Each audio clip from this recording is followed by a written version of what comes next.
Good evening. I'd like to call the August 16th North Bend Planning Commission to order at 6:30 p.m. First, we'll start with the commissioner roll call. Brian, Present. James, Present. Olivia? No. Juliana? Present. Hannah? Present. Susan, I'm present, and Carol. All right. We have a quorum. So our next agenda item is going to be public comment regarding non-agenda items. At this time, we'd like to consider comments from the general public regarding non-agenda items. As a reminder, there'll be no dialogue between the commissioners and the public. Commissioners are listening and considering your comments. Please note, later in the meeting, we'll take comments regarding the agenda items. Is there anyone who, the public would like to speak on non-agenda items? Anybody online?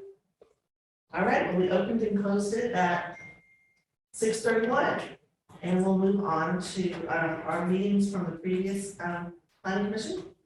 We will, have you guys had a chance to take a look at them? The August 2nd planning commission minutes. If there's any corrections or changes, now would be the time to mention it. We'll give you guys a moment.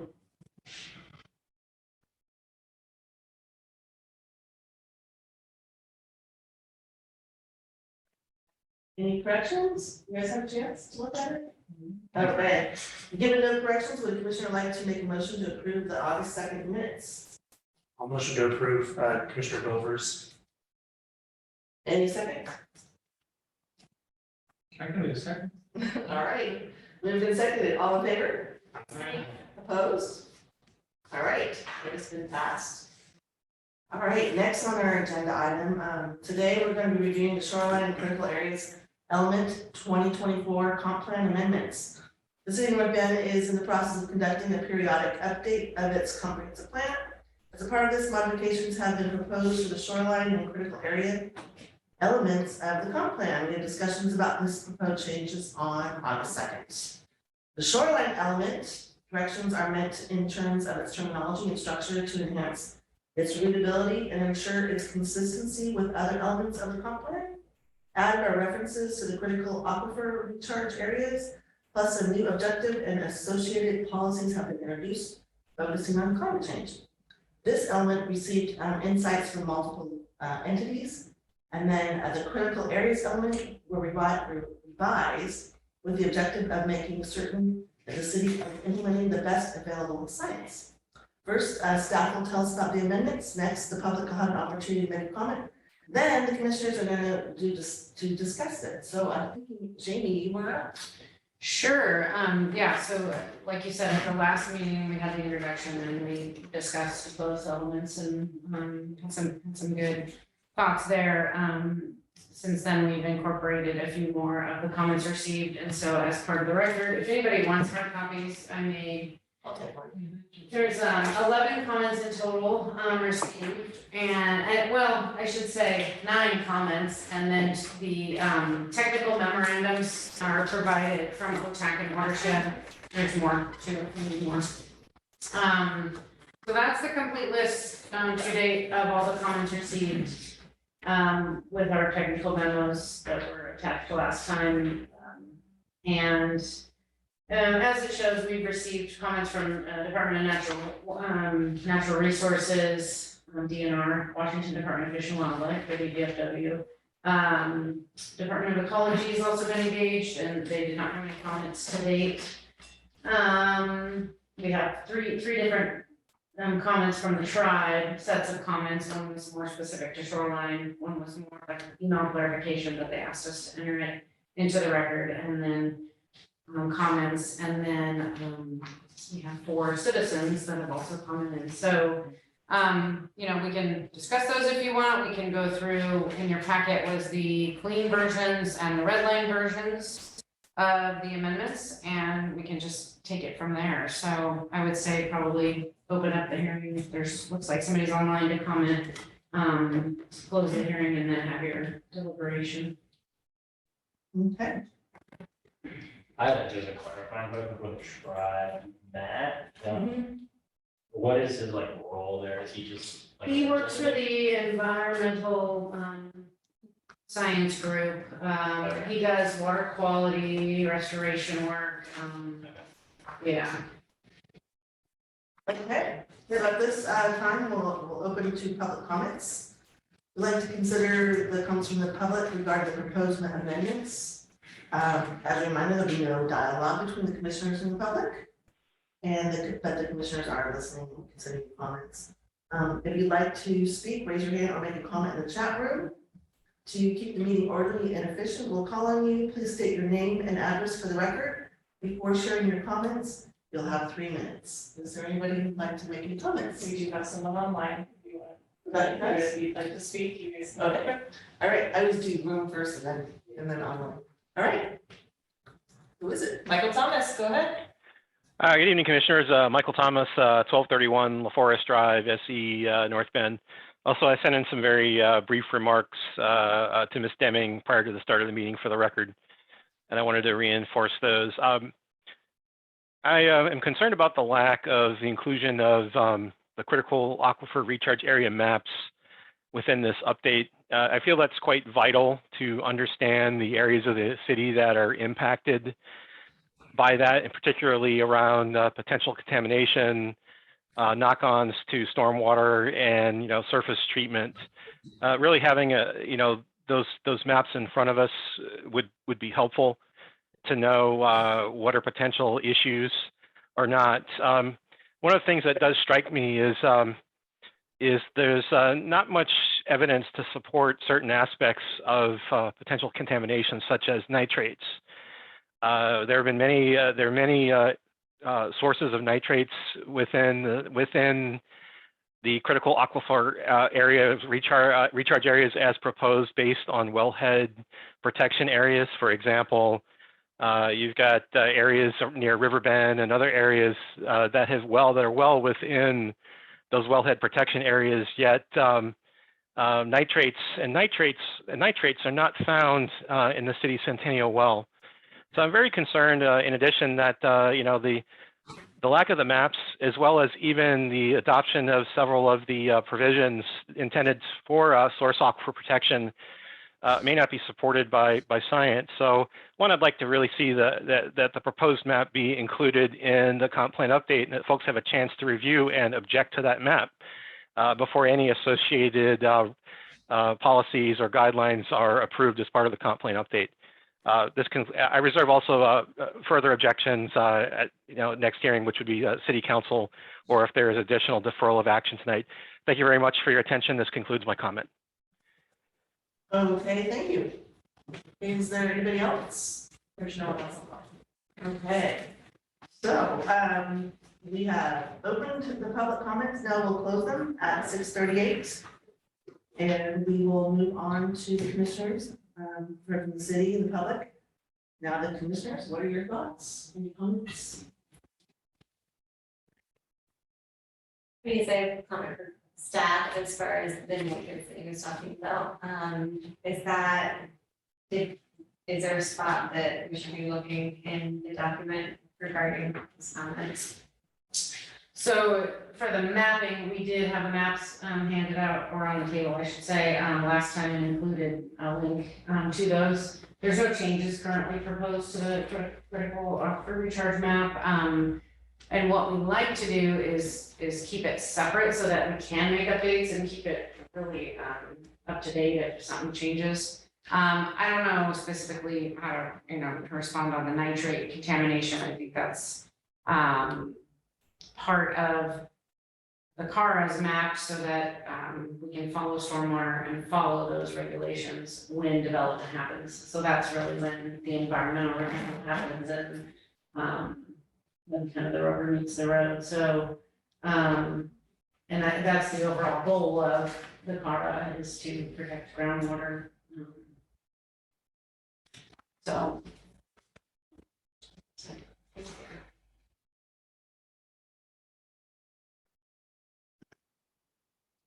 And let's see, it's goal number 3 under policies, so it's 3.6. On the red line version, it's page 55.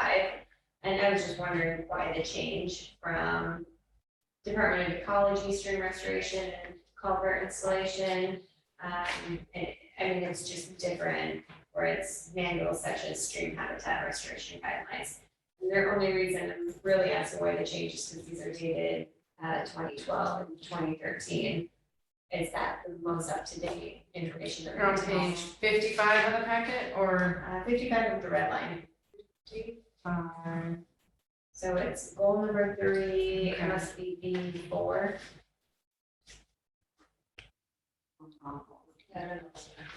Which element are you referring to, sir? Critical areas, I'm sure. Yeah, so it's goal number 3, let me go back. Yeah, critical. Critical areas. Yeah.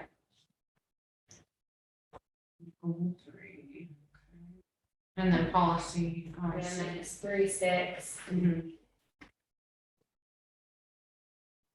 Is that just the most up to date, manuals that we need to use? Yeah, one of the,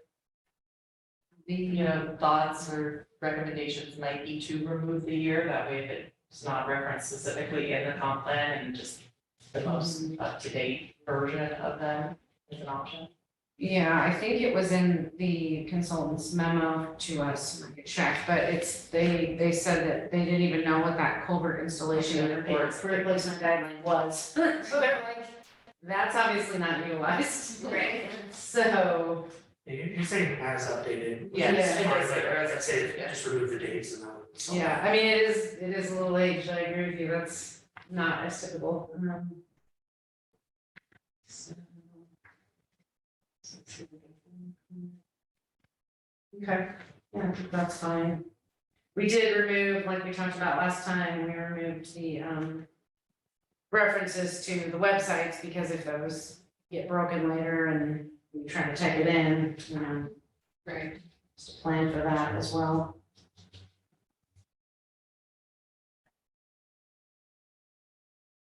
Yeah, that was from the OTAC memo where they specifically cited the 2012 available at, 2013 available at, so I don't see a problem with removing the dates. Right. Thank you.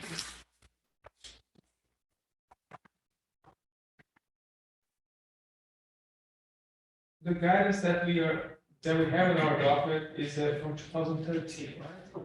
From the Washington Department of Fish and Wildlife. For this specific, For all the things that I can see here on the revised document, it's 2013.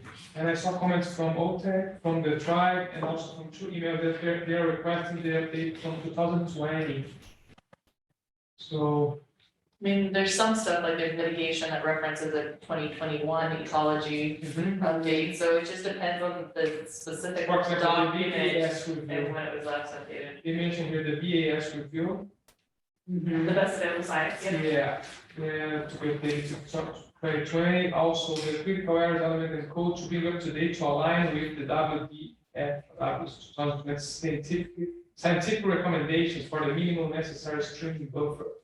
And the other email said the same thing, I guess, Page, and from also Kim Benson, they mentioned the same thing here. Have we updated on those? So we, instead of using the model, the priority habitat model, which gives it's the riparian management zone they're talking about, and I have it pulled up and can send you guys a link, you might have it already. It's a site potential tree height that you use as your buffer width. Instead of doing that, we have adopted specific buffer widths based on the stream typing. That's acceptable. We've shown our work to DFW and said, no, we didn't adopt your standard ones. We went through this last time with our critical area updates, recognizing we're in an urban area. So this sort of conflicts with the GMA. And also, we did increase our buffers the last update. And I would also say that we have a lot of open space that actually is already giving a lot of this buffer, like in Tollgate. But the shoreline, if it's a shoreline property, the Shoreline Management Act varies a little bit and might give you more like 200 feet in places of a shoreline buffer on either side. But generally, we'll see 115-foot buffers and then down a little bit from there, like 175. What the site potential tree height's gonna show you is probably a minimum of 200 everywhere, sometimes 250. When you look at it on the map, it basically is the entire city then, and so it's not realistic in a lot of ways. I mean, especially going through the downtown area. That's Does that just buffer mean it goes to like 200 feet? Yes. That's a property line or the structure? from the property, from the ordinary high water mark in. You know, there'd be a river buffer in the parking lot of Ace or something, for Yeah. example. So it's, so what we've shown is that, no, we've adopted specific, parameters, and WDFW did not say, you know, you shall adopt this tree height, just, that's one piece of guidance, and then the other way is, you know, you've done your science work and shown, you know, we do buffer averaging, if there is critical areas or fish areas. We're a little challenged with fish up here, but, you know, other species concerns, we have the ability, based on critical area study, to increase a buffer if there's a benefit shown or a need shown, and we know that obviously planting, getting shade helps with water cooling. And the DFW recommendation that they're referencing, that's like a paintbrush across the whole state. It- right? It's not yeah. specific to a river town. Yeah, I mean, the modeling is, has North Bend and it has a site potential tree height, you know, 200 years and, you know, it'll, so I don't, But this is an alternate method they allow. Yes. It's, you know, it's Yeah. not just, here's it or nothing, it is something we go through with them and they have approved this model. Mhm. Right. Yeah, and I guess I was referencing like comments that are saying Mhm. complete align with it, it's not. Yeah. It's not that we aren't aligning, and also they're We're aligning with regulations, Right. but not necessarily those. Those recommendations are not like Bend Rivertown specific, right, they're taking into account. These are recommendations for the entire, Yeah, any city that's looking at shoreline, right? yeah, and they're taking, I think what they take. Which I guess is what, My that's kind of your point, right? It's like- Yeah, my understanding is they're taking into account tree height, so it's kind of like, what are the forest around you? We have a lot of that, we have a lot of large trees, so that does kind of create a larger buffer. In looking at it, you know, like I said, in some places we do need it because it's not developed or it's in public ownership. In other places, And what do we do, you mentioned buffer average, so is that like we just take the entire city? well, for a specific project, you can have buffer averaging where you might have it go this way a little bit and then this way, and same with wetland.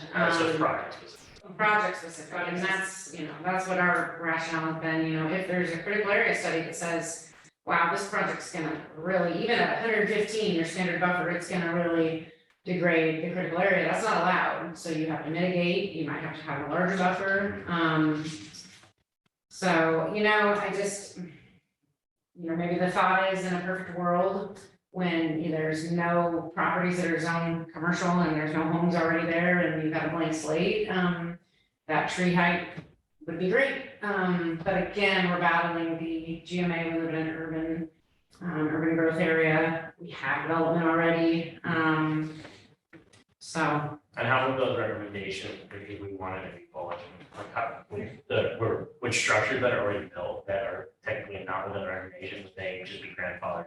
Yes, So, you yeah. know, unless they wanted to build on their property. Yeah, because Exactly. Right, so that's something for me, like I've struggled with that, right, now that somebody's lived on this property Right, 20, 30 years and want to do something new. and right. Their property's not functional, so to Yeah. speak. Mhm. Tough. Yeah. Yeah.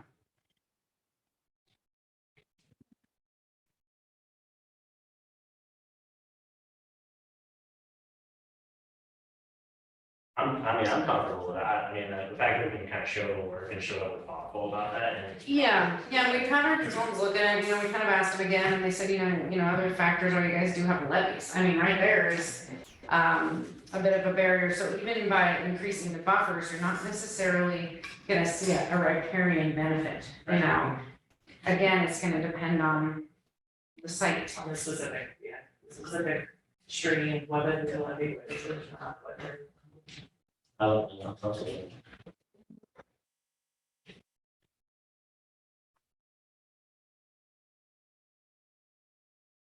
James, any thoughts? Pretty noticeable. Yeah, I mean, I read a lot of maps 2 weeks ago, and I think everything still looks really great. You incorporated a lot of comments that were good, made reasonable updates, it's not too significant, and it's meeting the mark, so. I think that's part of the challenge with best available science, is that, you know, we're not all scientists and it changes with time, and that's the adaptive part of, I think it's around 4 or 5 years, we have a shoreline update coming up, and then, you know, in 7 years or 5 years, I guess, we'll have a mid-cycle check, so I mean, we review these documents, we make changes, The data changes and we reference the data Yeah. as well, so. and then really it's, you know, every project that comes in has to comply, and I lied, I got something big. Isn't it At like? 63, we need apostrophe in the city. Exactly. I knew it. age 63. Okay, well, you can't.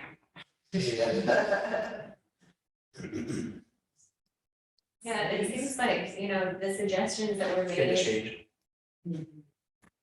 the suggestions that were made are, I feel like they're addressed. I mean, it's a comprehensive piece of the plan, so it's, when there's other reviews that happen that are more Process. detailed, right, exactly. So as for this document, I think you did a great job. Yeah, Yeah, we moved the location of the shoreline goals and policies, I'll even notice that. to put the more economic development at the end, and we put we just moved those to the end, and really left everything else the same, which is the environmental protection.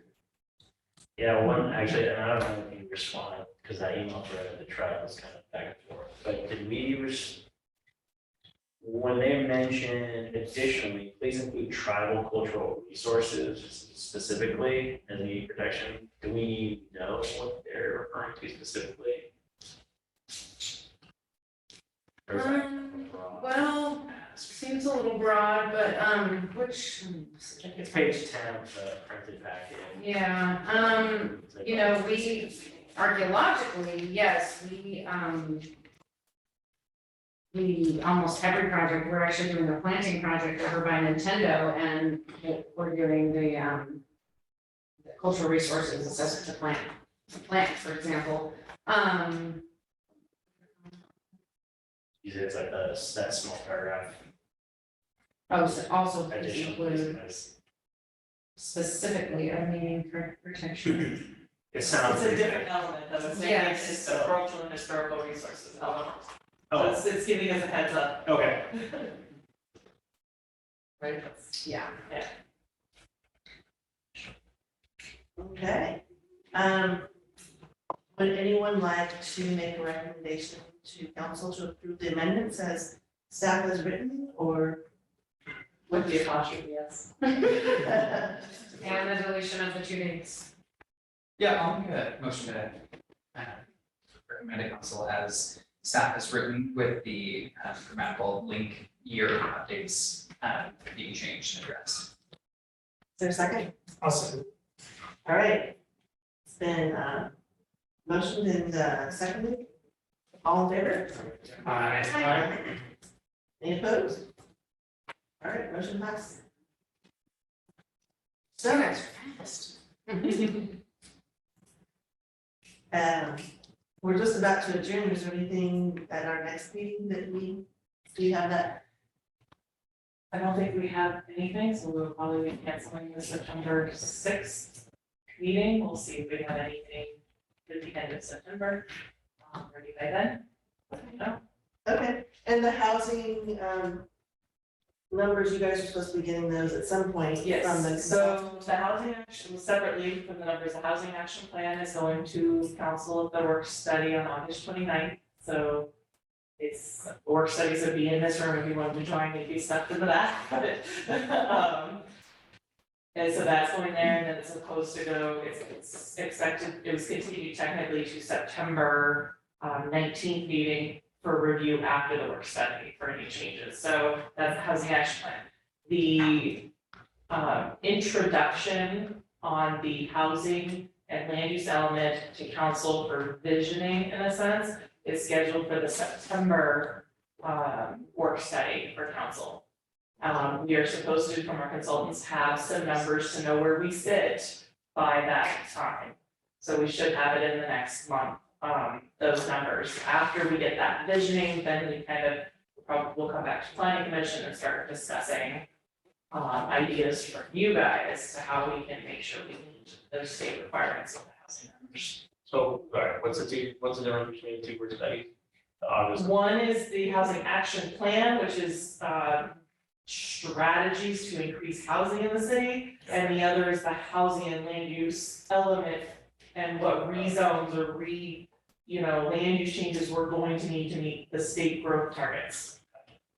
And that's the end of October, right, the 20. September. September. So August and That's right, September are August, both housing related Yeah. at the council work study. Well, we can send you guys an invite. Helpful for some of you to listen to, just. Both at 7 p.m., right? Correct. Mhm. And I know Another- that August 29th, because that's not the normal date of the work study. Normally, work study would be next week, but it's pushed 1 week to the 29th. It's open, work studies are open to the public. We do have them in this room.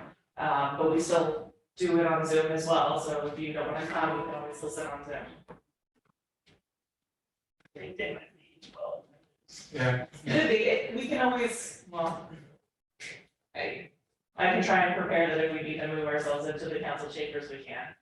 So they're not, you don't usually get work studies as well attended because it's not an opportunity for the public to comment. There's no public comment opportunity in work studies. It's more for back and forth between staff and council to know which direction they're going.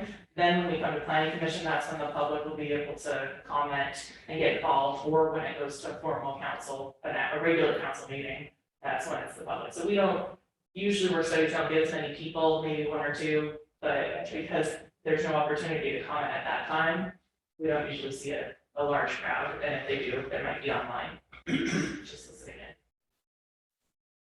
Yeah, you can do that as well. Yep. Okay, well, at this point, we conclude the meeting. Does anybody else have anything to say before we Oh, I close? have just a question. So we are on phase 1 of the water conservation plan.